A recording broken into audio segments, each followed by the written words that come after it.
Quem não queria falar, até que a gente falou muito, falamos tanto que a live caiu, mas estamos aqui para fazer a parte 2. Vamos aguardar o pessoal entrar para a gente finalizar. Minha gente, que live maravilhosa. Isso aqui tá sendo uma imersão, né, minha gente? Isso não é uma live, é uma imersão. Nem o Instagram suportou tanta pressão, tanto conteúdo. Vamos aguardar que o pessoal chegue para que a gente consiga finalizar as perguntas. O pessoal no grupo VIP perguntando. Pessoal, a live caiu agora, mas vamos voltar para terminar a parte 2. Falta pouquinho, tá? Lembrando que isso é uma live em clima de imersão, né, minha gente? Porque um conteúdo muito profundo. Eu espero muito que vocês fiquem com a gente esse restinho pra gente concluir, tá? Então, bora lá. Qual a próxima pergunta? Como estabelecer normas para o filho se o pai ou mãe defende quando o outro disciplina? Gente, isso é tão sério que a separação começa aqui. Muitas separações começam aqui, quando os pais começam a tomar partido por um dos filhos ao invés do cônjuge. Quando não há unidade do cônjuge com a esposa, ou com o marido, né, no caso, quando não há unidade do casal para decidir em relação ao futuro dos filhos, os meios, né, de educação e de limites, de amor e limites, vai acontecer um racha. E geralmente acontece o quê? Um cônjuge fica para um lado dos filhos e o outro para o outro. Então é como se fosse um time ou dois times. E ali começa a jogar dois times. E aí vai crescendo, os filhos vão crescendo e aqueles times vão continuando. Até que muitas pessoas levam quanto podem com a barriga, até que se separam, porque já não conhecem mais aquele cônjuge, aquele marido. Porque tudo que o marido ou a esposa fala com o filho magoa a pessoa adulta, como se ela tivesse a maturidade de uma criança. Então, prestem atenção nisso. Muitas separações começam aqui. Quando um pai ou uma mãe, eles começam a discordar sobre a educação dos filhos. Um ensina de um jeito, outro ensina de outro. E daqui a pouco, a mãe ou o pai toma partido pelo filho e fica contra o esposo. E aqui eu estou me referindo a questões, por exemplo, violência doméstica, quando o pai bate muito na criança ou a mãe.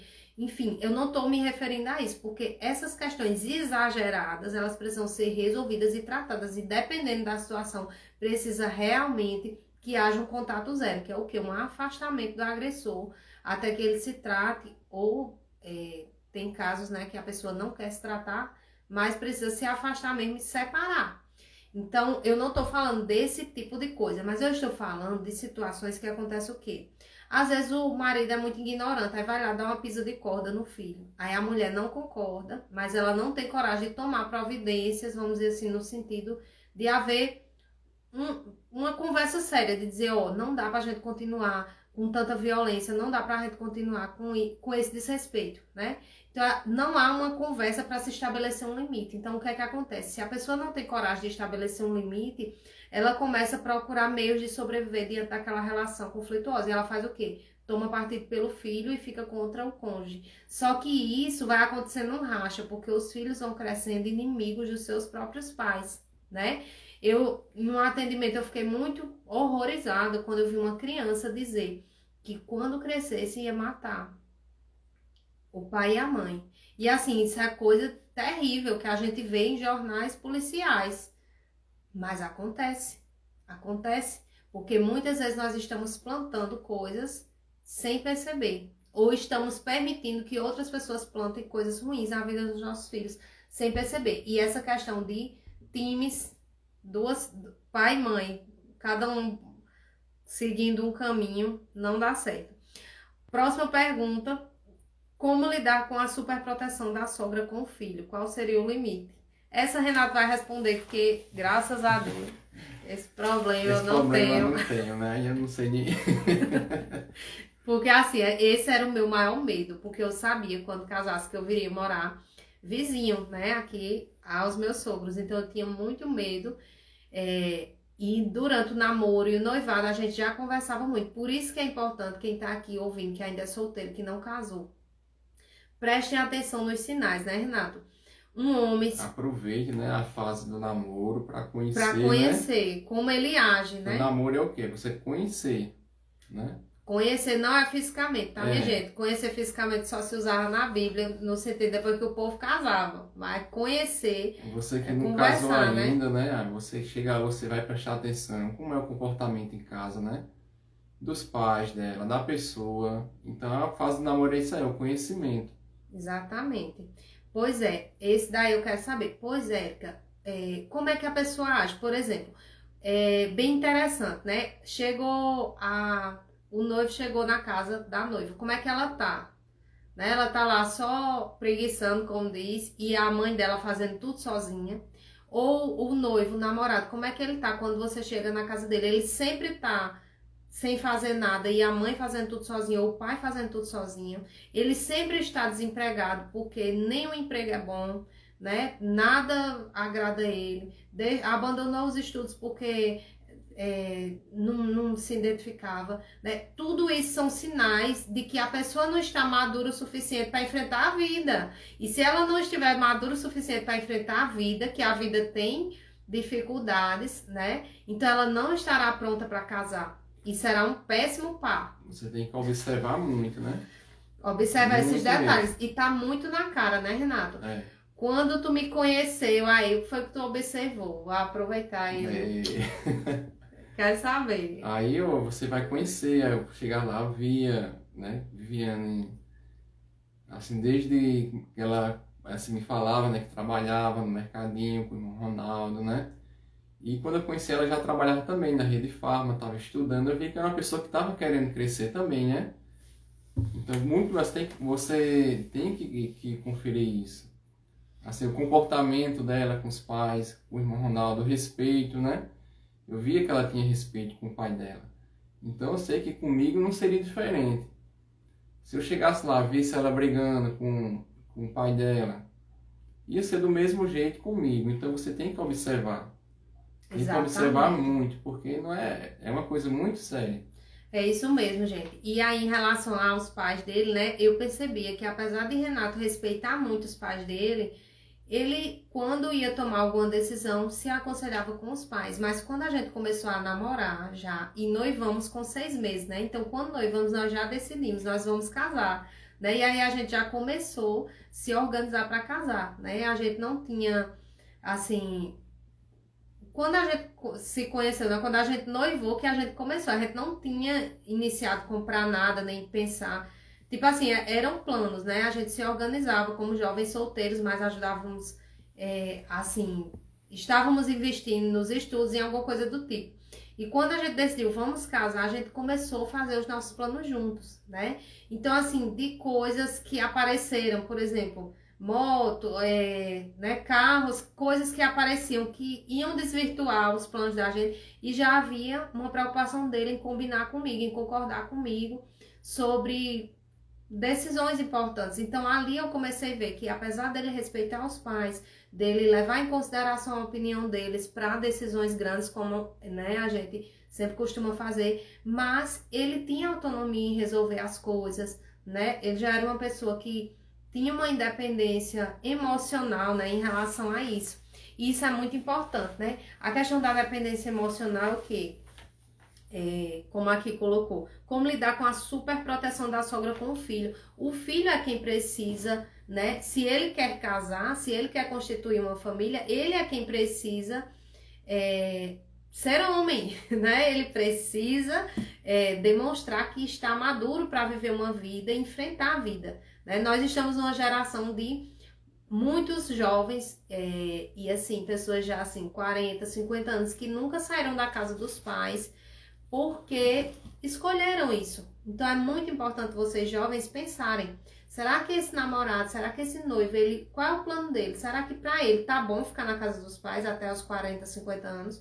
Porque você precisa alinhar suas expectativas com ele de futuro. Porque se para você não tá bom viver na asa do pai e da mãe tanto tempo assim, então é importante que vocês já estabeleçam metas, né? Desde o namoro, para que isso vá se cumprindo ao longo da vida, porque casar não quer dizer que se abriram as porteiras do mundo, que tudo vai ser fácil, não, né? Mas se vocês dois estiverem no mesmo propósito, vocês vão remar para o mesmo lugar. Então, a tendência de chegar é muito maior, né? É diferente de quando um rema para um lado e outro rema para o outro, porque aí não chega a lugar nenhum, né?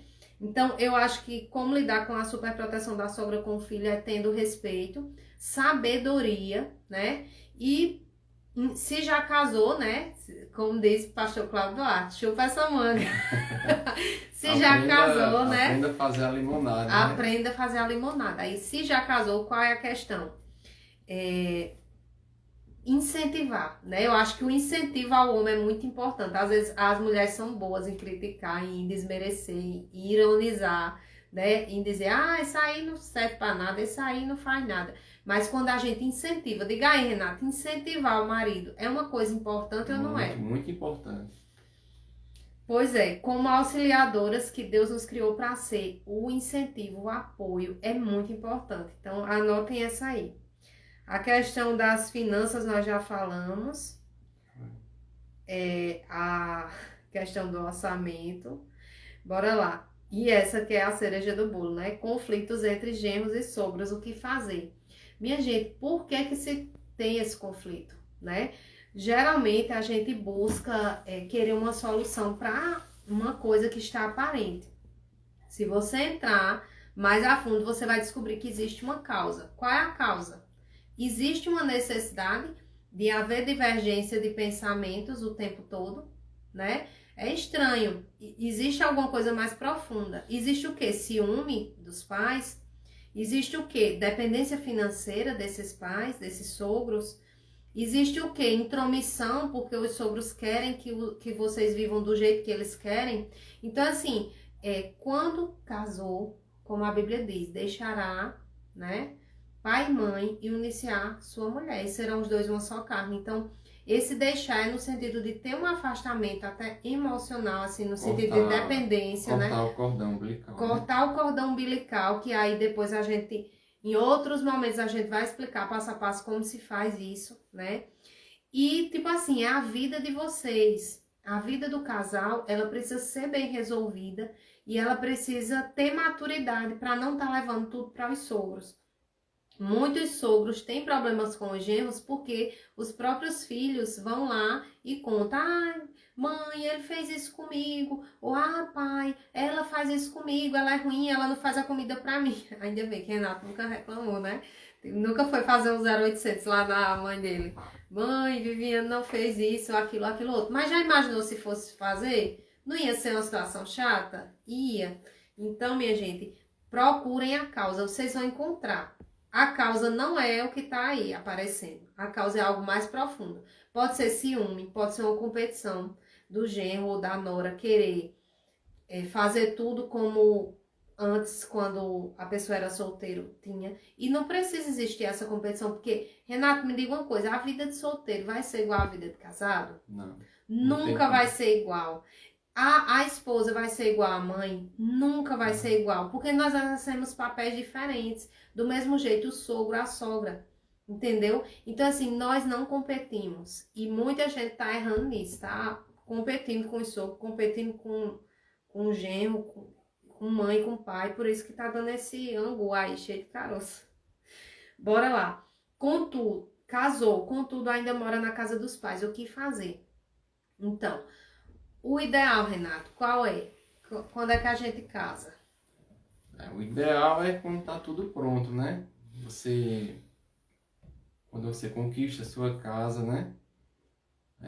Na fase do namoro, quando se organiza os dois, né? E consegue comprar a sua casa. O ideal é esse, né? Esperar o tempo certo para quando casar já ir para sua casa, para você ter sua independência, sua intimidade, né? Sua privacidade. Mas já que casou e tá nos pais, tem que se organizar, né? E para sair dessa situação, né?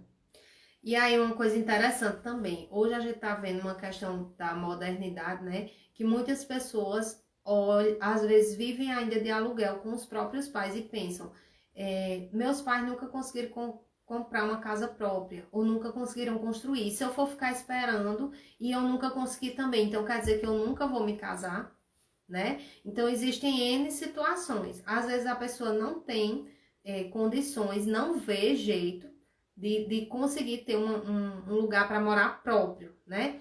E aí, quais são as possibilidades, né? A gente entende que a moradia é uma parte do gasto, né, Isso aí tem que Renata? ver. Se couber no orçamento, né? O aluguel, se vê que dá, né? Tudo bem, né? E vai vivendo e vai se organizando, né? E E economizando para. economizando e pedir a Deus, né? Que Deus abençoe e com certeza vai conseguir também, né? A sua casa. Pois é, e isso é muito interessante, porque assim, hoje em dia a gente também tem a questão dos financiamentos, né? Imobiliários, tem alguns financiamentos que têm facilidade. Porém, tudo isso precisa ser feito com calma, né? Primeiro, a primeira coisa mais importante, a pessoa que eu vou casar, pessoa que, para quem tá namorando o noivo ou pretendente, né? A pessoa que eu vou casar é uma pessoa que tá comigo nesse plano, né? Ou é alguém que quer passar só uma chuva, né? Porque hoje a gente tá vendo muito isso, pessoal. Ah, nós estamos solteiros, a gente tá na mesma idade, estamos tudo na mesma, vamos se juntar. Se não der certo, separa. A gente não tá falando desse tipo de relacionamento, tá, gente? A gente tá falando daquilo que Deus planejou para nós, que é algo bom, perfeito e agradável, né? A vontade de Deus, ela é sempre melhor, é para trazer paz, para trazer alegria e não para trazer instabilidade, insegurança, preocupação, ansiedade, nada disso. Então, assim, casou, não tem condições de comprar sua casa própria, vê a questão do orçamento, um aluguel, né? Se, digamos, às vezes a renda dos dois dá para pagar um aluguel num lugar muito bom, né? Mas se o plano é sair daquela situação, de repente talvez seja necessário passar um período morando num lugar menor, né? Que seja mais barato para vocês conseguirem economizar o suficiente para construir ou para ter a sua casa própria. Então, essa é uma questão muito importante. E morar na casa dos sogros, às vezes acontece por uma situação de necessidade dos próprios pais, né? Às vezes questão de saúde, de doença, enfim, algumas intempéries da vida que podem acontecer, de um casal precisar retornar à casa dos pais ou precisar que os pais venham morar com eles. Então é algo que precisa ser alinhado às finanças, como o Renato já falou no início, para que então se possam fazer outros planos. E é muito importante que tente se manter o máximo possível a autonomia do casal em relação às suas próprias decisões, tá certo? Qual a opinião de vocês sobre o casamento apenas no civil? Então, Érica, que interessante. Vamos lá casar você no religioso. Eu recebi hoje, inclusive, uma foto do noivado da nossa amiga Valéria e Carlos, que a gente foi convidado lá, quantos anos atrás? Nem sei. Tipo, eu tava grávida de Pedro. 10 anos. 10 anos atrás, né?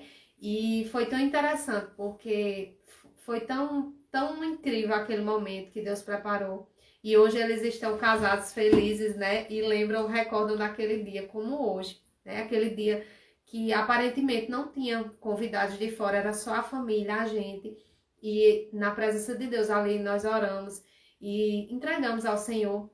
Não somos pastores, né? Nem Renato é pastor, nem eu sou pastora, que hoje em dia todo mundo é pastor na internet.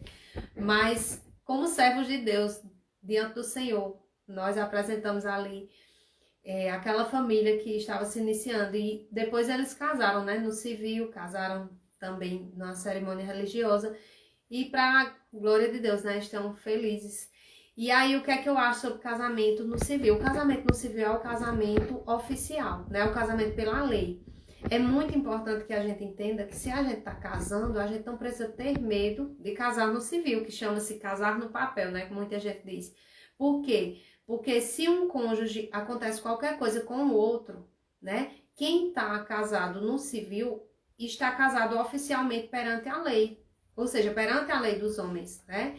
Está casado oficialmente para ter direito a um benefício previdenciário, a qualquer coisa você precisa provar que era casada com aquela pessoa. Então, acontece, eu atendi um caso de uma senhora que ela estava em uma situação de doença já e o cônjuge dela teria direito a uma pensão caso ela viesse a falecer, porém não tinha documentação. Então, para se conseguir essa documentação foi muito difícil, né? Porque aí você tem que provar, tem que entrar na justiça e tal. Muitas coisas, plano de saúde. para você provar que é cônjuge, entendeu? Tem que fazer documentação em cartório. São muitas coisas. Geralmente só não casa no civil. Muitas pessoas não casam ou adiam essa decisão por medo, em relação à questão, às vezes, de bens ou de instabilidade, ou às vezes por conta da taxa do cartório que é cara. Mas, enfim, a nossa orientação é case no civil e faça uma cerimônia religiosa. Não, quando Não é eu falo, obrigado a não é ser da obrigado a ser igreja, festa, né? ser festão. Convide alguém que você entende que é uma autoridade, um pastor, né? Uma pessoa que é um sacerdote, para levar uma palavra, fazer uma oração e abençoar vocês, certo? E isso pode ser o quê? Numa reunião em família, à noite, na casa de vocês, à tarde, um almoço, uma janta. Tipo assim, almoço e jantar é uma coisa que a gente faz todos os dias. Por que não fazer um dia específico, convidar uma pessoa, lá um casal, um pastor, né? Sua esposa, para orar por vocês e abençoar essa união e ser um dia especial, né?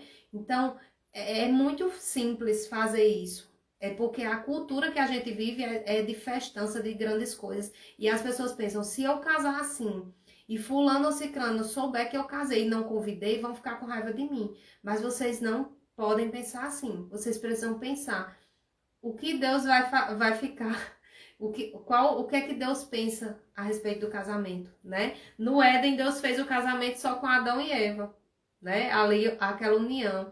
E vários outros casamentos também na Bíblia aconteciam ali, somente entre a família. Então, que vocês priorizem ter esse momento de comunhão, tirem fotos e lembrem.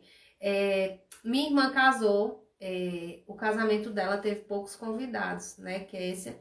E foi uma cerimônia linda e as fotos também ficaram lindas. E eu indico também que você pense nisso, depois pode até me perguntar o local que eu vou dizer, que é aqui próximo, que era um restaurante, lá tudo é verde, e ali decoraram com flores naturais e ficou perfeito, ficou lindo. E só tinha o pastor, o pai e a mãe do noivo, o pai e a mãe da noiva, e eu e Kelly e eu, que eram as irmãs, somente. Não tinham tios, não tinham primos, não tinham pessoas a mais, entendeu? Porque eram muitos convidados e eles priorizaram fazer uma viagem, fizeram uma viagem para Gramado. E assim, ficou lindo. Que se tiver aí, ela vai responder. Mas ela sempre diz que foi maravilhoso, que não se arrepende de nada.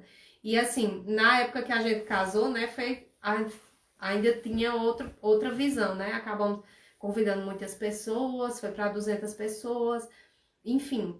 Mas hoje a gente vê, principalmente na realidade pós-pandemia, puder fazer um momento mais íntimo, só sua família, um momento assim em casa mesmo, pode ser, faça. Não deixe isso para depois. Porque às vezes a pessoa diz, não, não vou fazer para ter o pé de depois eu fazer uma festa grande. Não, faça assim mesmo, faça simples mesmo. Vocês precisam lembrar de onde vocês começaram. Porque os começos, eles são muito importantes, né, Renato? E dizem muito sobre nós, né? Faça, casem com as condições que vocês têm, casem. Façam do jeito que vocês podem. E mais na frente vai ter bodas de várias coisas que vocês vão poder renovar os votos e fazer festança e comilança. E quem quiser me convidar para os casamentos, podem nos convidar, né não, Renato? Isso Estamos aí. aí. E aí, minha gente, encerrando aqui a questão das perguntas, né? Eu acredito que todas foram respondidas, né? Questão de planos, finanças, orientações gerais, dicas para quem quer casar aí, né? E também a nossa tarefa do dia de hoje. A nossa tarefa é procure descobrir o real motivo, né? Dessa questão aí que tem gerado dificuldade no seu casamento. Por que meu marido não gosta de passear, né? Tem uma causa, descubra a causa, que vai ficar muito mais fácil aí de você resolver. Questão financeira, tá com a dificuldade de comunicação? Vamos se aproximar mais, vamos se conectar mais como casal, não só com palavras, mas com atitudes, né? Aquela atitude de comunhão à mesa, tomar café junto, almoçar junto sempre que puder, né? Botar as crianças para dormir mais cedo, ter mais tempo com seu cônjuge, orar juntos, né? A gente precisa se conectar. Porque se a internet daqui de casa estivesse falhando ou estivesse desligada, nós não estaríamos aqui falando com vocês. Do mesmo jeito é um casal. Se os dois não estiverem conectados, é perdido falar, né? Não vai ter influência um sobre o outro. Então aqui a gente já finaliza as nossas palavras agradecendo a todos vocês que ficaram até o final. Eu vou deixar aqui nesse Instagram secreto as 2 partes da live para as pessoas que são do grupo VIP, porque eu entendo que quem tem filho, às vezes acorda, precisa ir lá dar uma mamadeira, fazer alguma coisa. Então eu vou deixar por 24 horas essa live salva em homenagem a vocês que entraram no nosso grupo VIP. E mais novidades eu vou estar passando lá no grupo de WhatsApp, tá certo? Sobre os próximos eventos, sobre as próximas coisas, tá bom? Então bora lá, Val, kkk. Mas rapaz, olha, o negócio é atitude, viu, Aline? Não é palavras não. Bote pra agir. E em breve a gente vai trazer mais conteúdo aí pra vocês. E aí, Renato, se despeça. Boa noite aí a todos, né? Foi muito bom. A primeira vez, né, de participar aqui com o Viviane. E aí, minha gente, diga aí se ele não deve voltar. Deve ou não deve? Quem tá aí ainda ao vivo, coloca aí um recado pra Renato. Porque assim, eu amei a participação dele. E eu acho que eu tô já planejando aqui, que dava muito bom da gente fazer uma imersão, dava muito bom a gente fazer um grupo de mentoria para continuar aí com vocês. Tem muitas coisas na minha cabeça e olha, assunto aqui é o que não falta, minha gente. Mandem aí uma mensagem para Renato. Todo mundo que tá ao vivo aí, só para ele, tá? Não é para mim não, me esqueçam. Ó, aí, façam mais vezes, vocês são bênção, a Erika colocou, a Aline, adorei. Amém. Amém. Deixa eu ver quem mais tá aqui ao vivo. Márcia e Aninha. Muito bom. Márcia e Aninha também que ficaram até o final. Nós agradecemos a participação de vocês. E é com muita alegria que nos despedimos, sabendo que esse é o primeiro de muitos, né, Renato? Porque Deus já tem preparado tudo. Isso aí. Tchauzinho Deus e até a abençoe. próxima, se Deus quiser.